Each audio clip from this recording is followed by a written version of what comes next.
Assalamualaikum warahmatullahi wabarakatuh. Di video kali ini akan dijelaskan tentang prinsip-prinsip anti korupsi.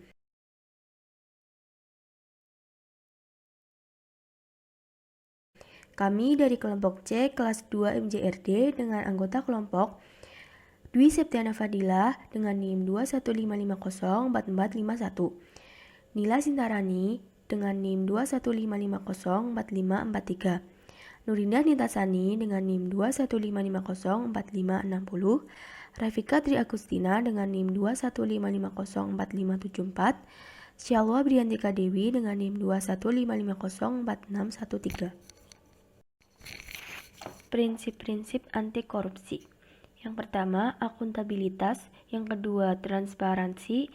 Yang ketiga, kewajaran. Yang keempat, kebijakan. Dan yang kelima, kontrol kebijakan.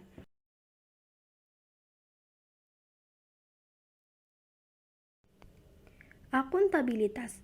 Akuntabilitas berasal dari istilah bahasa Inggris accountability, yang berarti bertanggung jawab atau keadaan untuk dipertanggungjawabkan, atau keadaan untuk diminta pertanggungjawaban. Bab Penas 2002. Akuntabilitas adalah kesesuaian antara aturan dan pelaksanaan kerja. Semua lembaga mempertanggungjawabkan kinerjanya sesuai aturan main baik dalam bentuk konvensi de facto maupun konstitusi de jure, baik pada level budaya individu dengan individu maupun pada level lembaga.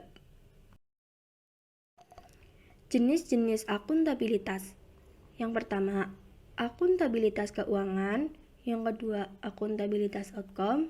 Yang ketiga, akuntabilitas hukum. Dan yang keempat, akuntabilitas politik. Contoh prinsip akuntabilitas. Program-program kegiatan kemahasiswaan dibuat dengan mengindahkan aturan yang berlaku di kampus dan dijalankan sesuai dengan aturan. Transparansi. Prinsip transparansi ini penting karena pemberantasan korupsi dimulai dari transparansi dan mengharuskan semua proses kebijakan dilakukan secara terbuka, sehingga segala bentuk penyimpangan dapat diketahui oleh publik. Pembagian transparansi menurut prosesnya. Yang pertama, proses penganggaran. Yang kedua, proses penyusunan kegiatan. Yang ketiga, proses pembahasan. Yang keempat, proses pengawasan. Dan yang terakhir adalah proses evaluasi. Contoh prinsip transparansi. Pemberitahuan anggaran dana kegiatan mahasiswa, seperti surat pemberitahuan yang berisi rincian biaya jika ada kegiatan membeli barang atau iuran mahasiswa. Prinsip-prinsip anti korupsi yang ketiga itu ada kewajaran. Prinsip fairness atau kewajaran ini ditujukan untuk mencegah terjadinya manipulasi atau ketidakwajaran dalam penganggaran baik dalam bentuk markup maupun ketidakwajaran lainnya. Sifat-sifat prinsip kewajaran. Yang pertama ada komprehensif dan disiplin. Yang kedua fleksibilitas. Yang ketiga terprediksi. Yang keempat kejujuran.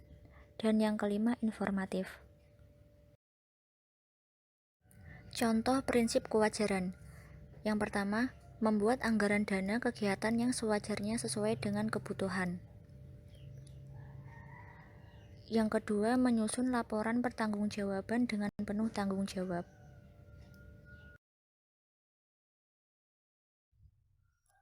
Prinsip yang selanjutnya adalah prinsip kebijakan. Prinsip kebijakan berperan sangat penting untuk mengatur tata interaksi agar tidak terjadi penyimpangan yang dapat merugikan negara dan juga merugikan masyarakat. Aspek-aspek kebijakan. Yang pertama, isi kebijakan. Yang kedua, pembuat kebijakan. Yang ketiga, pelaksana kebijakan. Dan yang terakhir, kultur kebijakan.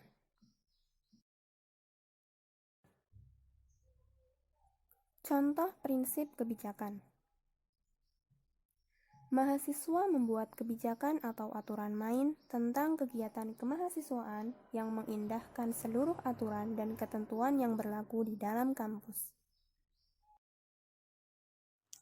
Kontrol kebijakan. Prinsip kontrol kebijakan merupakan upaya agar kebijakan yang dibuat betul-betul efektif dan mengeliminasi semua bentuk korupsi. Bentuk-bentuk kontrol kebijakan ada 3, yaitu 1. Partisipasi, 2. Evolusi, 3. Reformasi. Contoh prinsip kontrol kebijakan: melakukan kontrol pada kegiatan kemahasiswaan. 1. Menyusun program kegiatan. 2. Pelaksanaan program kegiatan. 3. Pelaporan kegiatan.